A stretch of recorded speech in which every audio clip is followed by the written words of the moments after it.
This is nScreenNoise. My name is Colin Dixon, founder and chief analyst at nScreen Media, and today is December 23rd, 2016. Happy holidays to all of you, and I am looking forward to 2017 today because I think 2017 will be high noon for the skinny bundle approach to pay television. There will be 5 vendors in market by the middle of next year, and perhaps we shouldn't be calling them skinny at all because there's plenty of channels available. Maybe a better title is Virtual Pay TV Operator or VPOP. But anyway, how are they doing? Well, the first 2 vendors, which was PlayStation Vue and Sling TV, have now been in market for at least a year, and they provide very solid solutions with good interfaces and good video quality through all of the screens that you really care about. You can have them on your smartphone, tablet, and on your TV through connected devices.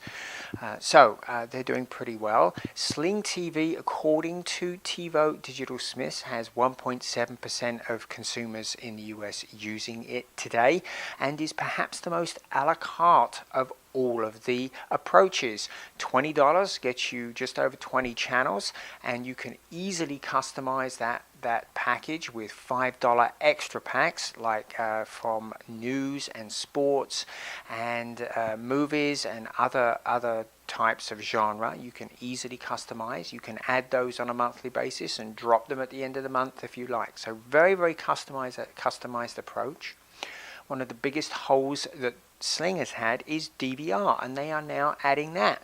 They are trialing DVR through the Roku, and I can tell you it's a very simple approach that works extremely well. You can just select any show, record it, and have it stick around on their hard drives for as long as you want and watch it when you want later.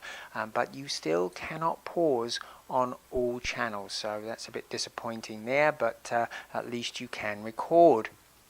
PlayStation Vue, according to TiVo Digital Smiths, has 1.6% of consumers using it, and it's a pretty low price point to entry. $40 gets you 45 plus channels, 45 of your favorite channels, that is, and they do have a DVR, but the DVR comes with a big restriction. You can only keep the shows for 30 days and then they are erased. I don't know about you, but I very rarely get around to watching all the shows that I want to within that 30-day window. But it sure does help with that catching up with your latest show within 7 days, so it's good that it has that.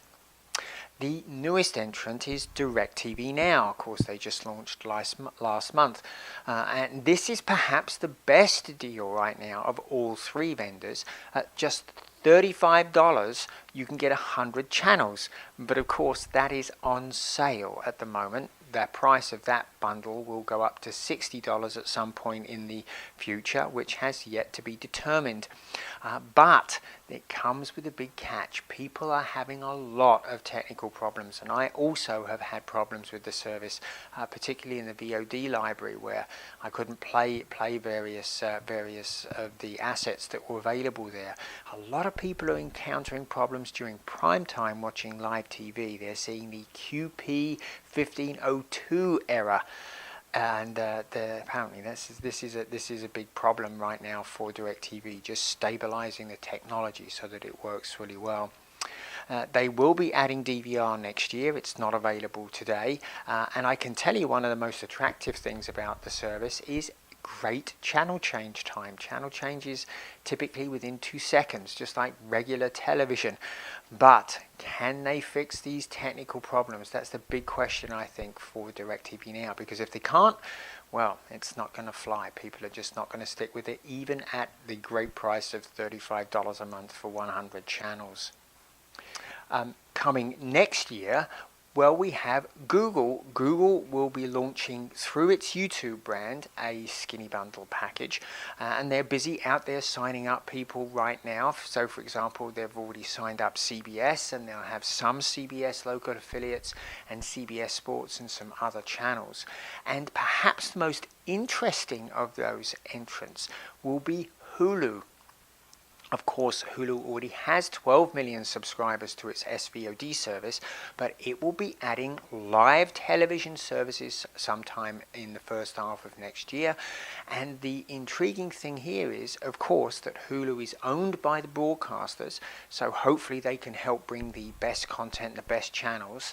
But more importantly, they also have the ability to combine this with their SVOD service. So it could be a dynamite combination, depending on, of course, the price, whatever that price will be, and what the bundles are, how they put the bundles together. There's got to be some cost savings there for people, I think, to take it.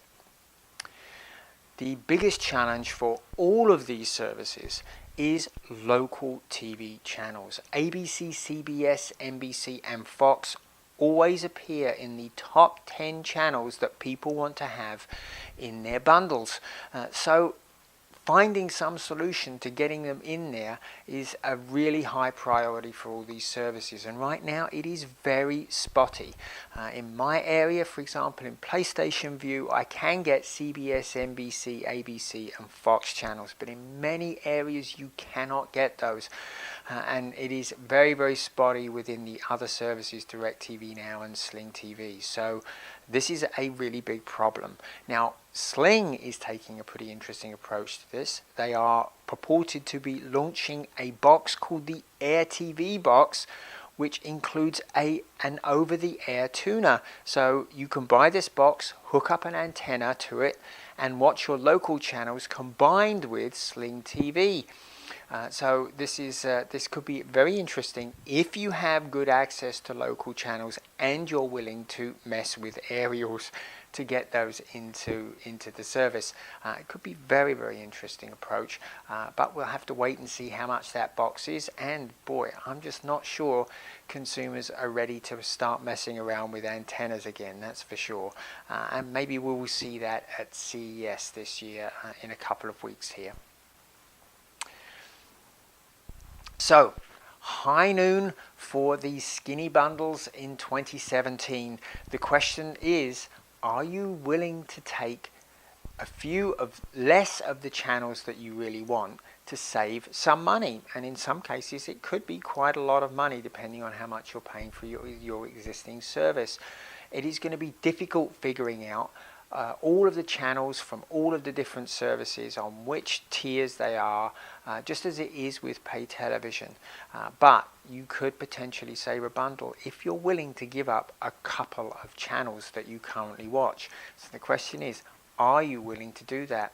The other issue here is that many of these purport to be going after young kids, the people that are really turning away from television and really focusing on online entertainment.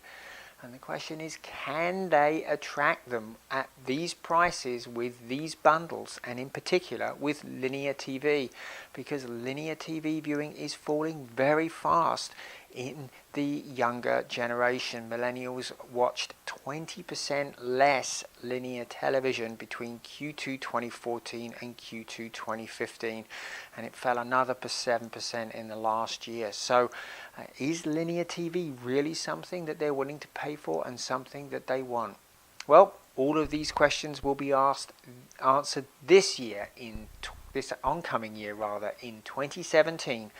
So we'll know by the end of the year if skinny bundles will fly or not. And you can bet that you can rely on us here at nScreen Media to report on all of the machinations in the coming months. We'll see you again next year.